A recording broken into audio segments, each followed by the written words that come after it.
तभी वहां पर वेस्पर आती है। लड़की उसे बताती है कि उसका नाम कैमिलिया है और वो उस ग्लाइडर में थी जिसे वेस्पर ने कल देखा था। वो ग्लाइडर असल में क्रैश हुआ था जिसमें कैमिलिया अपने पिता के साथ थी, लेकिन क्रैश के बाद वो दोनों अलग हो गए थे और अब वो अपने पिता को ढूंढने के लिए जाना चाहती है।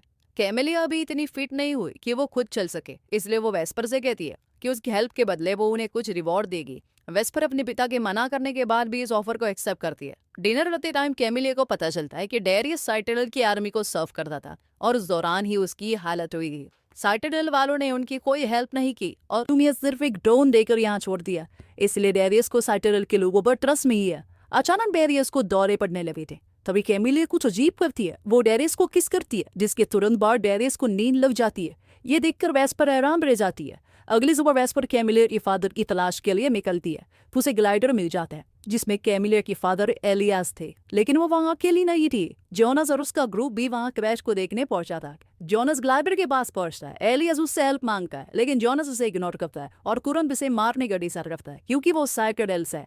वेस्पर उसे रोकने की कोशिश करती है, लेकिन जोनस उसे धक्का मारता है। उसे शक होता है कि एक स्ट्रेंजर के लिए वेस्पर को इतनी हमदर्दी क्यों हो रही है।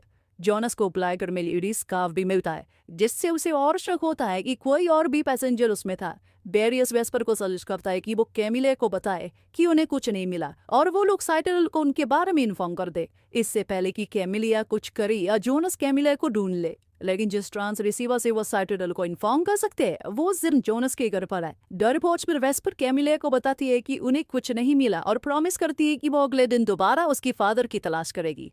कैमिलिया के घाव वेस्पर के बनाए हुए सिंथेटिक पैच से भरने लगे थे।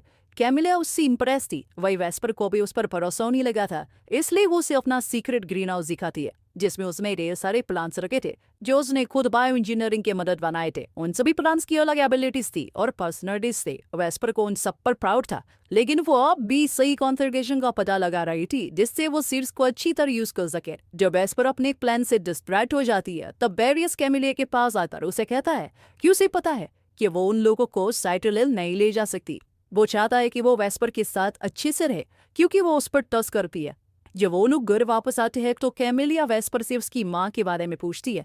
वेस्पर बताती है कि उसकी माँ की आवाज़ चली गई थी, जिसके बाद उसने 1 साल पहले उन्हें छोड़कर पिलग्रिम को ज्वाइन कर लिया था। पिलग्रिम वो लोग होते हैं जो अपने फेसेस पर एक बड़े मटेरियल से ढकते हैं और हमेशा ग्रुप में चलते हैं। किसी को नहीं पता कि वो लोग इस तरह अपने फेसेस को क्यों रखते हैं।